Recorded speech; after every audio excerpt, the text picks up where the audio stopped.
I think this came from Forrest Gump. I don't know if we each have a destiny or if we're all just floating around accidental like on a breeze, but I think maybe it's both. Maybe both is happening at the same time. Forrest Gump. All right, so how do we create go about creating your guardian beliefs? Here's one.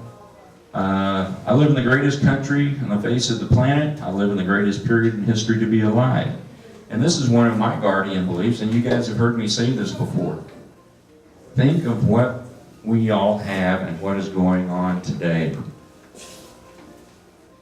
I can talk to anybody in the world with this little object right here.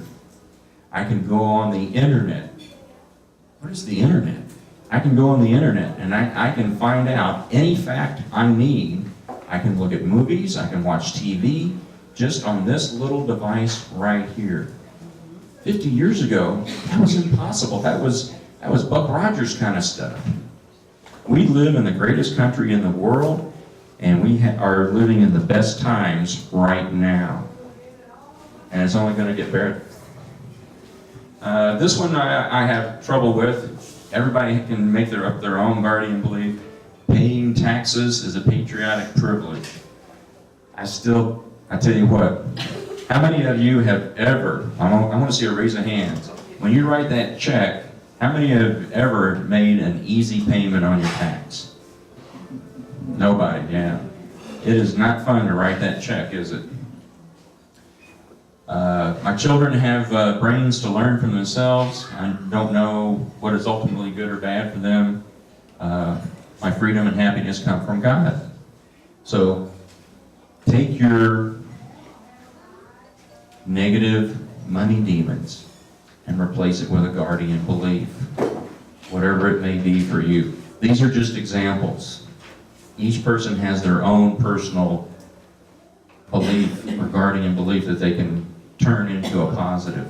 And it's very easy to do. You just take your negative and switch it around into some kind of positive attitude. All right.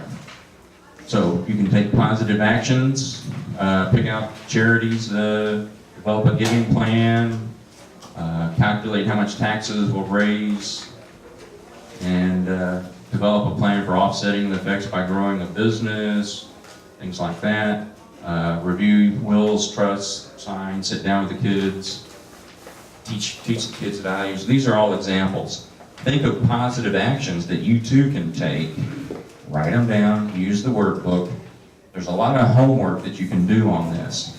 And you can get as deep into it as you want, but I tell you, if you're married, it's a great conversation to have with your spouse, because you can come out with a whole wealth of understanding and a whole wealth of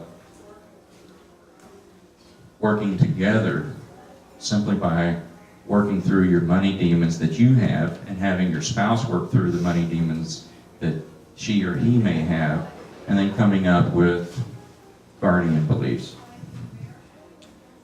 Okay, I hope you guys have gotten a little something out of this. There was a lot of, you had to dig down, you had to get emotional, you had to think about what you were talking about.